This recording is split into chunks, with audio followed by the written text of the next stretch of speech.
Welcome to Cities on the Move. I'm your host, Stephanie Passingham. If you've ever wanted to go flying down the hill in a race car, Spring Valley, Minnesota is your destination. Todd Jones and Boyd Metcalf join us to talk about the soapbox car races held each summer during Ag Days. June Stender is here to share her talent at making beautiful church banners. And we check out the history of Spring Valley with Mary Jo Daith at the Washburn-Zittelman House. Stay tuned for Cities on the Move.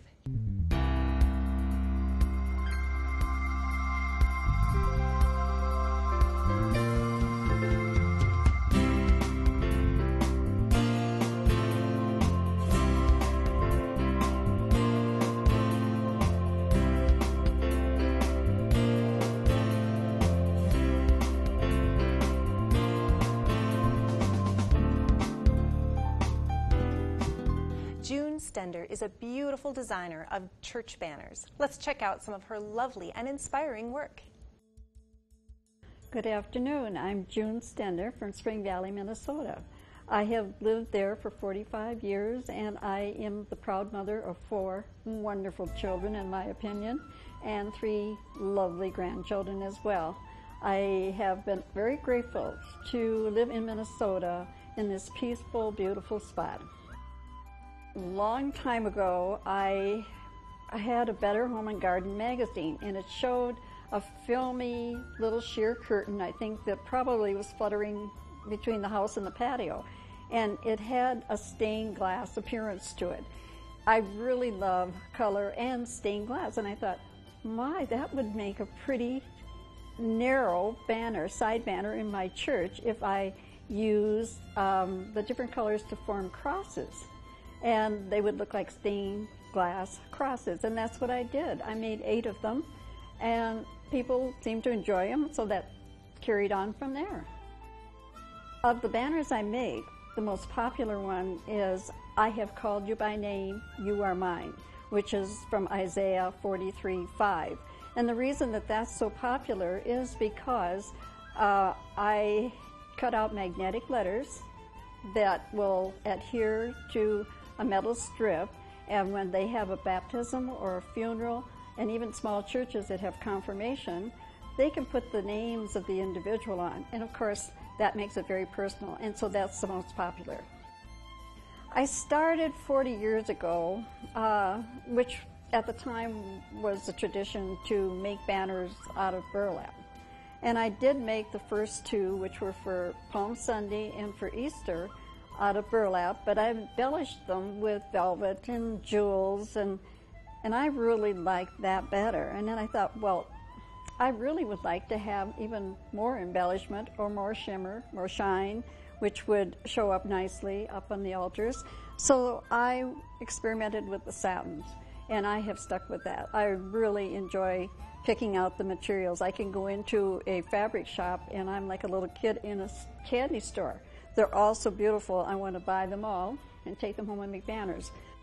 I try to give them different shapes, and again, on this particular one, I did shape it down just to follow the line of the water and flowing, and I left them loose and apart, so again, that same thing, if there is a little breeze, they may move and you get the shimmering sense of water. I think it is, it's a gift from God, first of all. So I intend to use the gift that He has given me, and it is something that I can share with others, and they too can see God's work through my banners.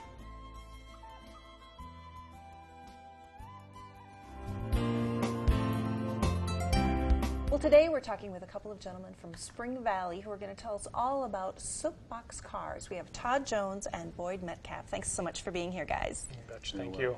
Well, let's start out by defining what a soapbox car is. Todd, can you help us out with that? A soapbox car basically would be a car that is self-propelled down the hill. There's no propulsion at all. It's all gravity. Started back in, as far as I know, the 34s, right in there, 1934.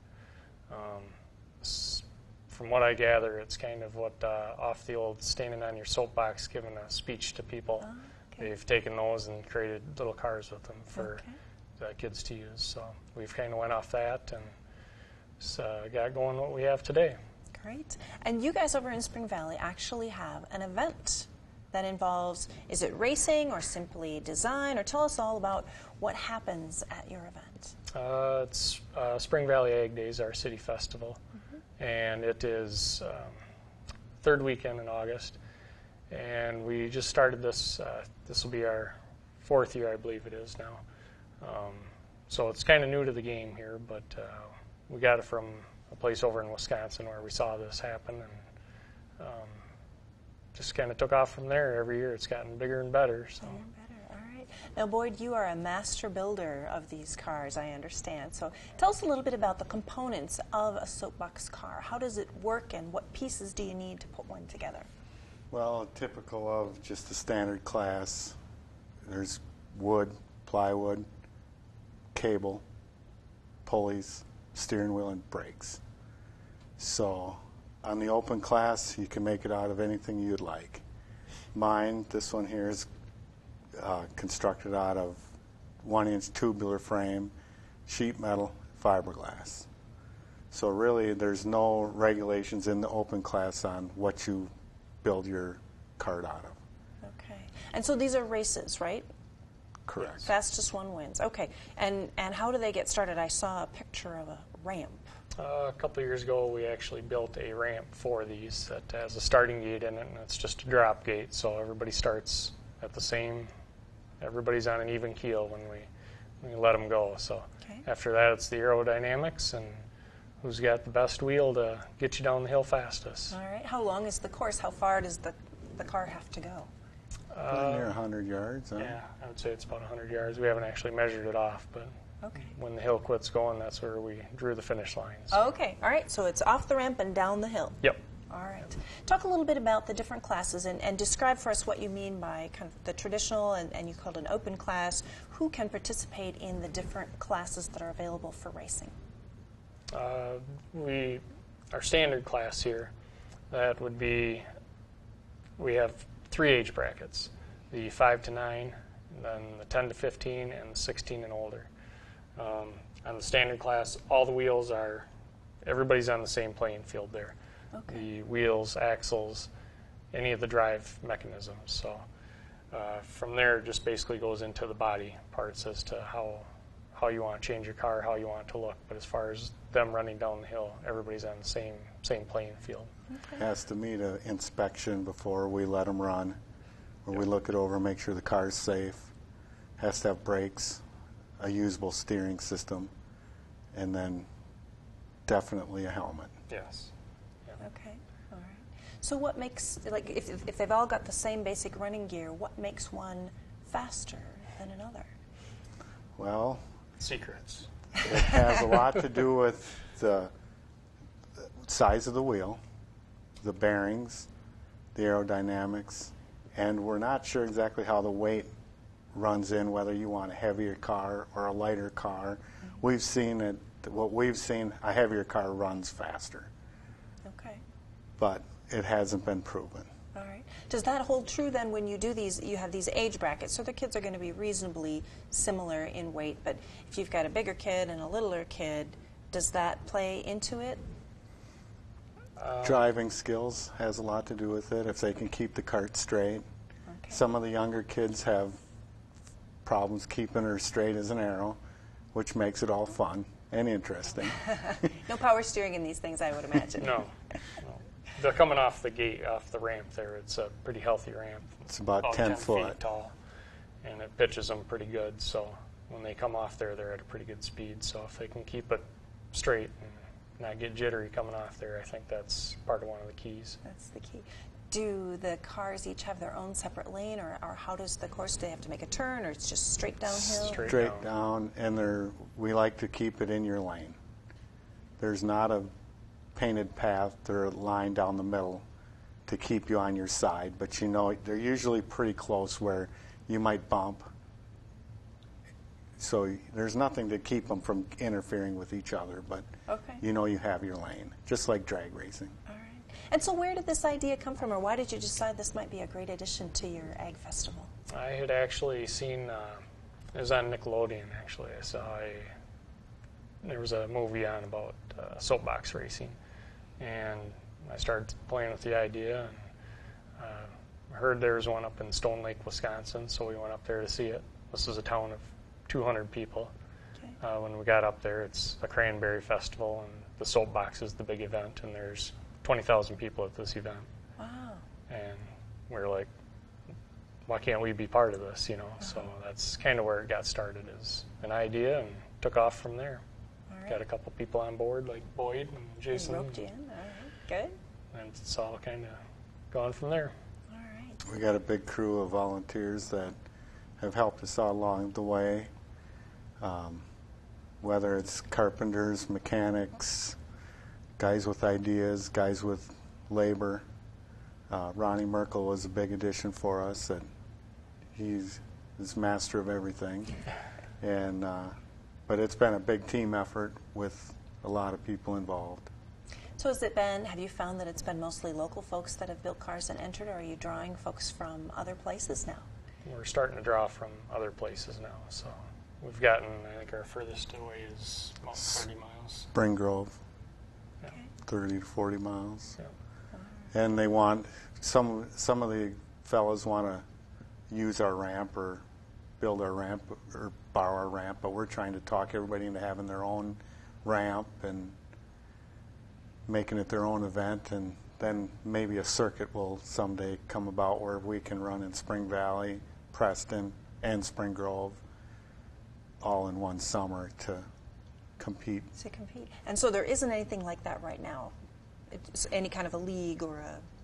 Not yet. Not yet. It's all just individually run. Yep. All right. So how long does it take to build one of these cars? And is this something that a kid can do, or is it really a dad project?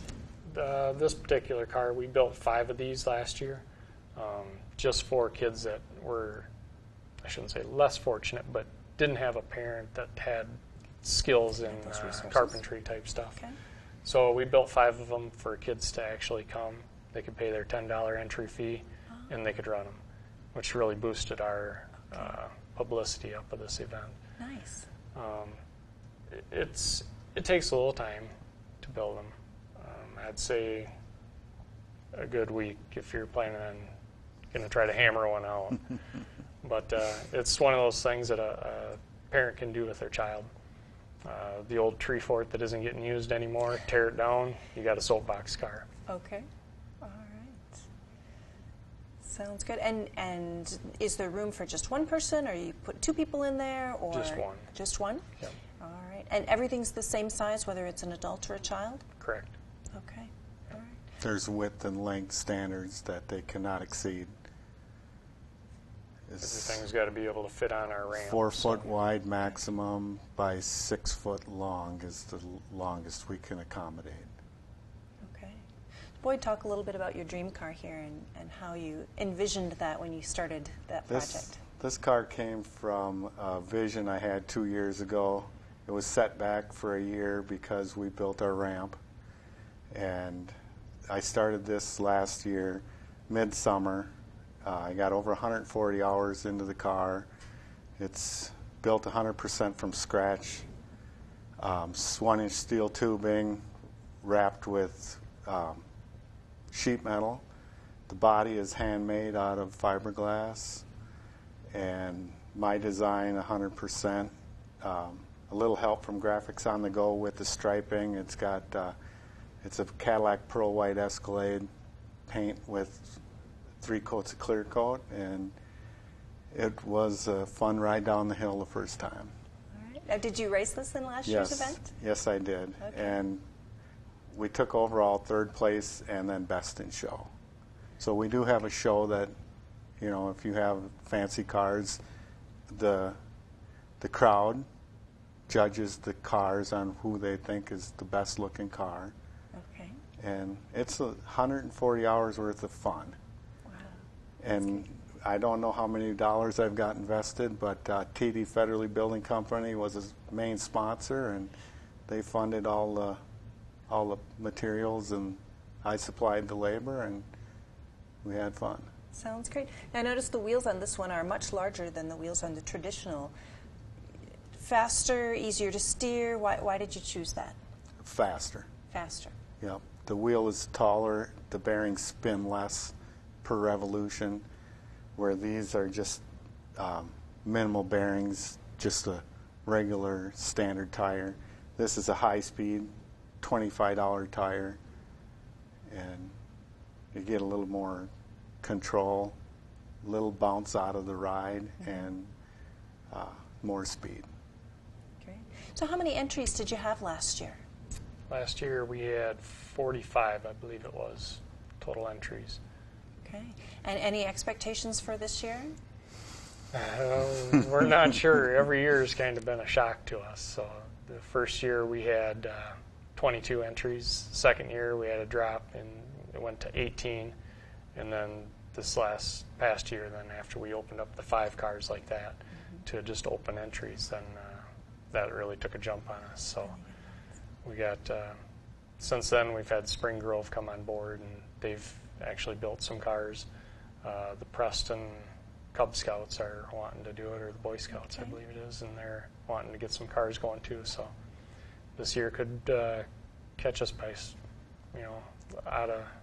out of our element, and we might be really needing to figure out how we're going to get all these cars down the hill. All right. And so talk us through the day. How does the day go? How early do you start? How many races do you run? Is it double elimination or just straight win-loss? It's a double elimination.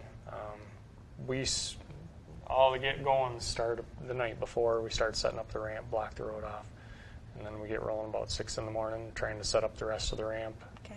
By 10 o'clock we're racing.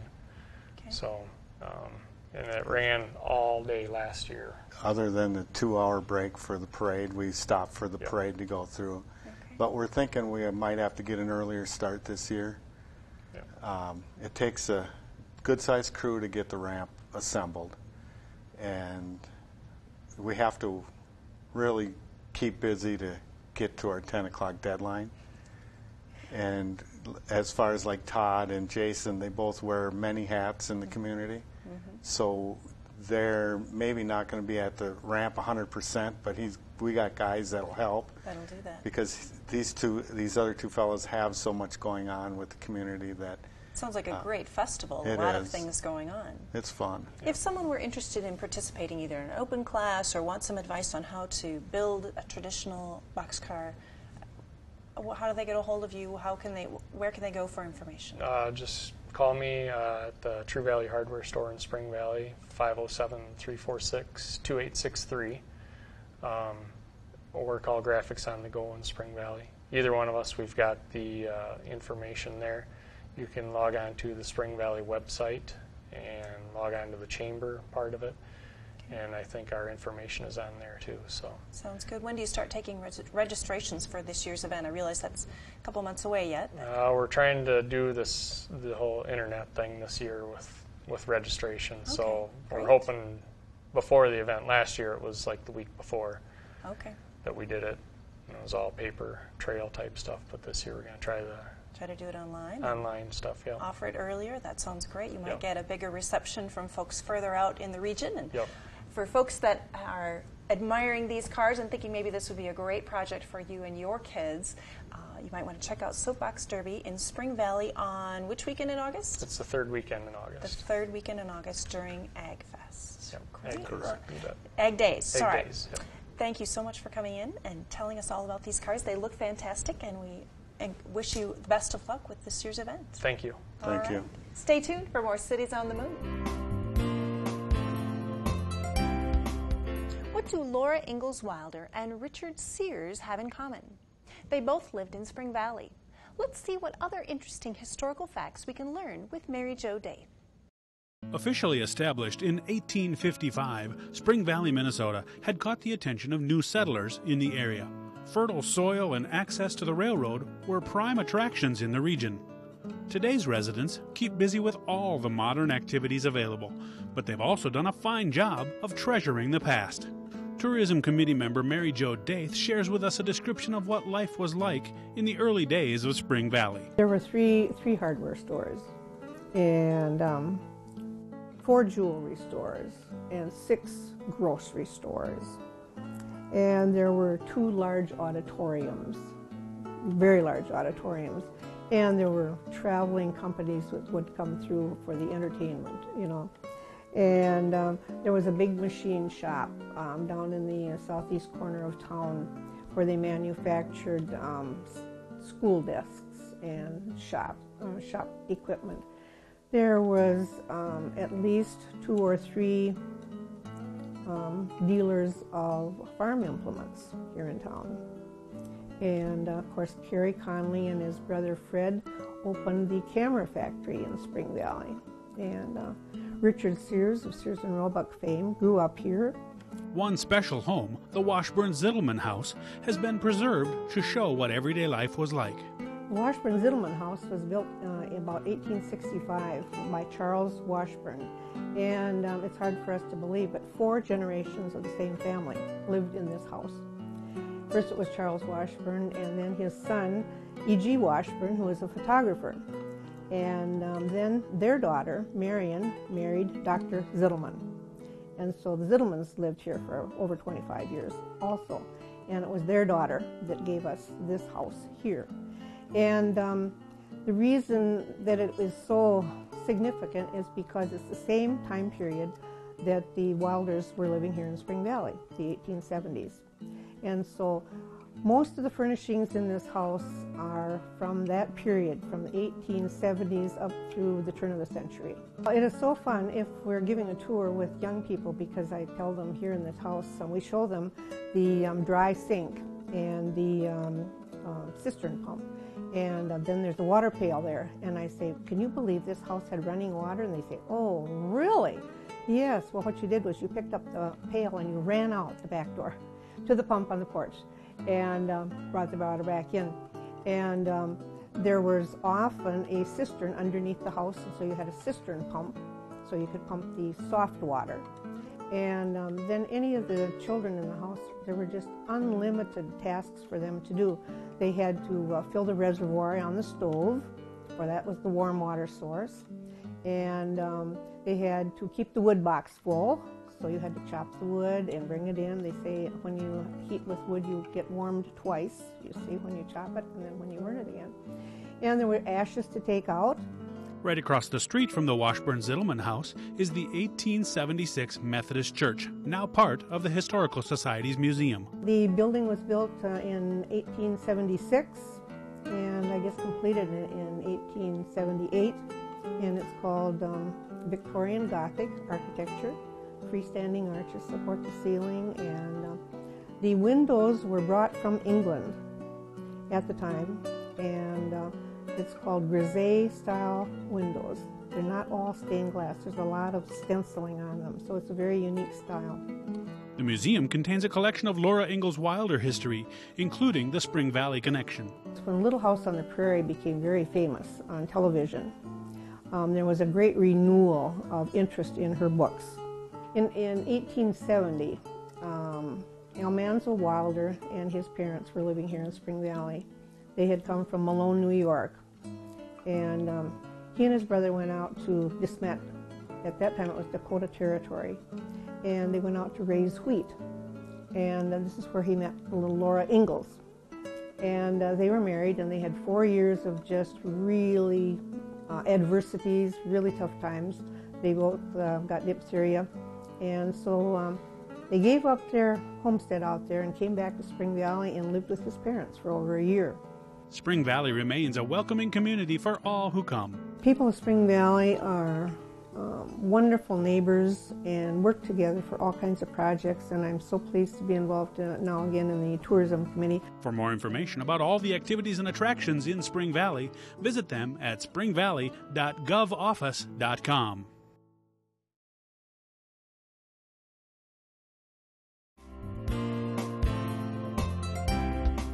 And now for the calendar of events. If you love walking to stay fit and cement friendships, join the Vitality team in Albert Lea, Minnesota on Thursday, May 20th.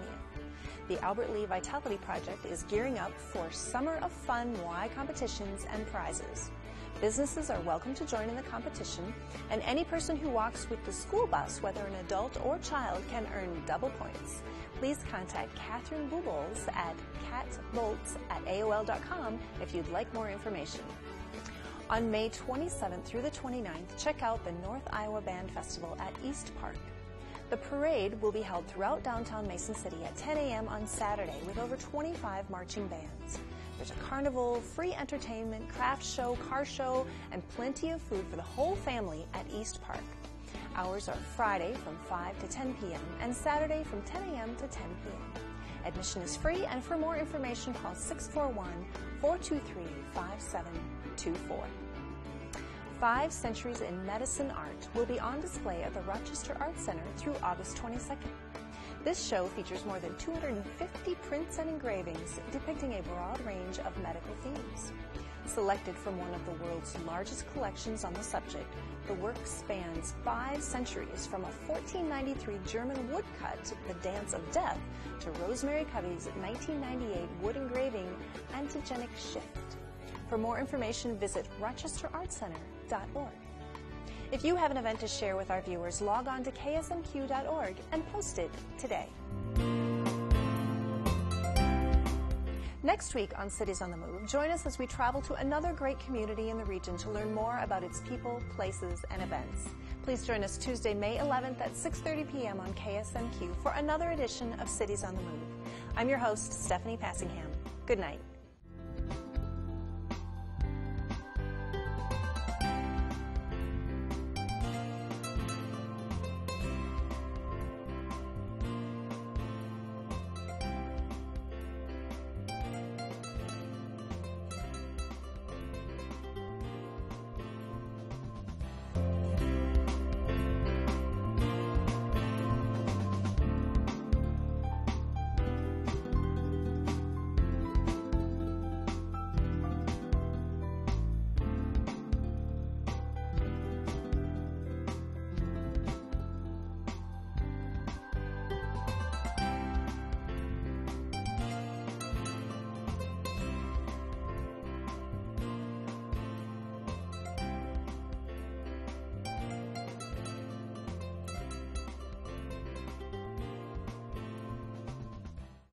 Production of this program is made possible in part through a grant from the Blandin Foundation.